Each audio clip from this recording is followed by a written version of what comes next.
Hello and welcome back to W on Respect and to AEW Dynasty 2025 out of 10. The card was packed with title matches, personal views, and the first few bouts in this year's Owen Hart tournament. Of course, main evented by John Moxley taking on Sir Sickland for the world title and much more. But let's get straight into things with the Zero round. The pre-show introduced a couple of matches. The first was a trios bout with Nick Wayne, Leo Rush, and Action Andretti taking on AR Fox, Dante, and Darius Martin. Kip Sabian and Mother Wayne were by Nick's side. Layla Gray was at ringside for Top Flight and Fox. All six of these men are comfortable flying from the top right, so it took them no time to turn this into a fast-paced and high-flying encounter. So this wasn't perfect and had a few areas that could have been improved, but it was great choice to start the action because it got the crowd hype. Mama Wayne pushed Fox off the ropes to give Nick the chance to hit the finisher. Rouge and Andretti seemed to have issues with Nick after the match. So yeah, an intriguing little dynamic and a really fun match. I'll give it a 7 out of 10. Before we got Max Caster coming out for his open challenge and got some extra heat when he revealed he was wearing a Philadelphia jersey. The lights went out with his surprise opponent Anthony Bowens. Billy Gunn with him with a new entrance music and new gear to a pop. The Pride of Pro Wrestling took it to his former tag partner, hitting a Spain marker to get the win in a minute. I think we knew where it was going and the crowd loved it. But yeah, it was still great to see nonetheless. Great to see Bones back, and yes, 6 out of 10 from me. Before we got the main card opening with the Owen Hart Cup match between Ospreay taking on AEW's new signing Kevin Knight. They started things off with a simple lock-up. Knight countered and took Billy Goat down, which made him smile as he got back to his feet. Ospreay built some momentum after hitting the boot that sent his opponent out of the ring. They kept the pace quick. Neither man contained control for very long. Knight has been impressive in AE3 outings so far since he debuted, and this was no exception. Ospreay's the kind of talent who brings people up a level, but Knight didn't need much help to get here. They had great chemistry right out of the gate. The match accomplished two things. It proved Knight could keep up with the best AEW has to offer, and it allowed Ospreay to advance to the semi-finals of the Owen Hart Cup. This was a breakout performance from a 28-year-old, and he came close to winning several times, but Hidden Blade put him down for the free, and I'll give it an 8 out of 10. This was great stuff. Great performance from Ospreay. I think really putting over Knight too, even in defeat. So yeah, great stuff. Before we got the Hurt Syndicate versus the Learning Tree for the tag team titles, and yeah, Keith opted to tag in Bill right away, so the two powerhouses could square off to get things going. He managed to send Lashley out the ring, so MVP regrouped with his team. This led to Benjamin and Lashley taking control of some double team tactics. The bad apple was put through the ringer by the Gold Standard and the Almighty, but Bill was able to play the difference maker. A decent tag match that made Big Bill and Keith look like a bigger threat and duo than they've appeared before. MJF appeared in the crowd when hit Bill with a diamond ring. Benjamin and Lashley didn't look too happy to see him, but they set their focus on the bad apple, and the Hurt Syndicate scored the win with an easy German suplex and spear. I'll give it a 6 out of 10. Yeah, a pretty decent match. Obviously, it's all leading to stuff at the NGF. This is kind of a side match, but I think it continues to build that story. Obviously, no surprise with the result, but yeah, I'll give it a 6 out of 10. Still intrigued to see where that all goes with MJF. We then got Mercedes Moné against Julia Hart. Hart was first to take on Moné in the Rowan's Owen Hart Cup. Hart looked unimpressed to see her as they got started. It was a competitive match right away, but Hart hit more high-impact moves during the first half. The announcers kept referencing her cheerleading background to explain her athleticism. Moné got her knees up to block a moonsault, but couldn't get the win. Hart hit a few important counters, allowed her to keep the TBS champion on the defence. One way the match looked good, there was enough awkward moments and near misses to keep it from being as good as it could have been. The crowd was heavily behind Hart, but Moné was able to pin her with a unique combination to advance in the tournament. So yeah, I'll give it a 6 out of 10. Good stuff. Right result. I thought, it's not going to stand out, but it's a fairly decent match. I think, helped Hart getting to such a big stage.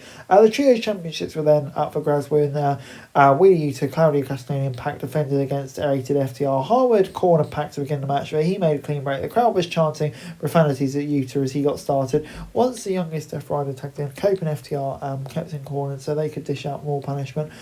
This was a weird moment when Harwood seemingly stole a tag for Cope, but he single-handedly took on all three Death Riders until we ended up with a 6-man holding each other in submissions. The first half of this bout was a little uneven, but the second half picked up and delivered great action and storytelling. Yuta got the win for his team with a Psycho near. Death Riders made their way out while rated FTR tried to recover. As they posed together, Harwood hit Cope with a pile driver out of nowhere and then grabbed two chairs. He set Cope for a concerto, but he wanted Wheeler to do it. He refused, but helped Harwood hit the finisher. They spiked Cope with a pile driver onto the chair and then finished him off with a concerto. This was great stuff. I'm going to give it a 7 out of 10 for me. Yeah, I think they kind of needed a split, and it's obviously been teased, but I'm glad they followed through with it. I think, it's probably best for all involved, and yeah, very intrigued to see what's going to go next. The match was decent, probably the right decision to keep the belts on while the rated FTR storyline goes on, but yeah, very intrigued to see where that goes now. Good stuff.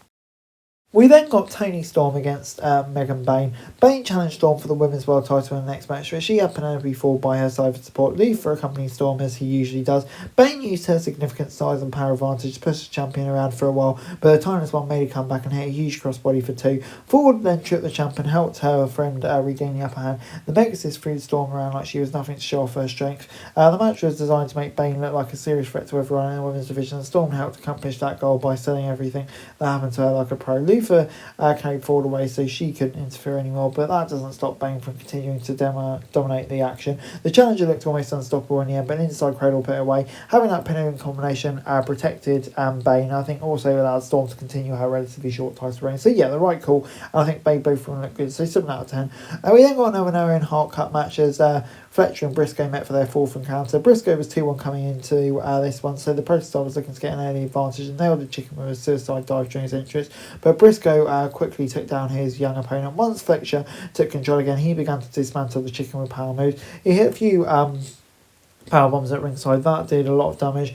It didn't took both men hitting a clothesline at the same time for Briscoe to get a moment to recover. Briscoe kicked out of the big spots to keep himself in the match, but Fletcher kicked out some of his biggest moves too. It's a hard-fought contest that saw both men put in great work. The Protestar hit the trademark turnbuckle brainbuster to get the win and even the score 2-2, but more importantly advancing the Owen Hart Cup. Probably where we expected it was going, with probably a Fletcher Ospreay final. But this was a really decent match.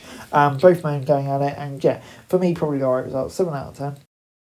It was then time for Chris Jericho against Bandido for the ROH title. Bandido also put his mask on the line, so he had more to lose. Jericho had a code-breaker right out of the gate, but the challengers kicked out at the last possible moment. A learning tree stayed on him and taunted Bandido's family in the crowd while dishing out punishment. The fans were quiet when Bandido looked like he had the match won, but the ref declared it a 2. The masked man then held Jericho up for a vertical suplex until the crowd chanted 60. They did a good job making it feel competitive, despite Jericho being a few steps slower than Bandido. There were a few sloppy moments that led to mistakes and near botches, but most of what we saw was decent. Key showed up and Gravity arrived to fight him off. The ref was distracted using Jericho the bat to get the win. Bandido's family told Aubrey Edwards about Jericho using the bat, and that led to the ref calling for the match to be restarted. Bandido immediately hit Jericho with a boot to the face and a finisher for the win. I'm going to give it a 6 out of 10. I mean, obviously Bandido winning was the right decision, but I'm not sure it was probably the right decision, to have this screwy ending.